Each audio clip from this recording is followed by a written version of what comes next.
Ito na po yung update po natin sa ating Lancer MX mga bossing. Sa tinagal-tagal po ng ating paghihintay, ito na po, gumagana na po yung power window po natin. Yan, isalpak na po natin. Brand new po yan ha. Kung napad nyo sa video, ayan na po. Ayan, papaganahin na po natin.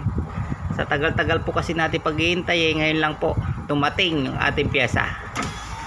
Ayan o, smooth na smooth ang pagtaas baba.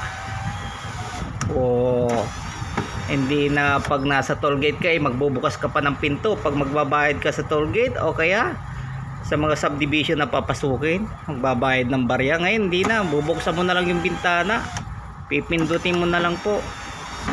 Yan o, isang pindot mo lang tumataas baba na. Isang pindot lang oh.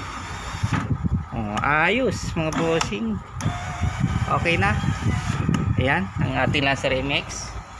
Yung mga nag-aabang po dito, pwede na po ito mga bossing. Ayan, gagawin ko po ng full video nito mga bossing ha. Ayan, maraming salamat po.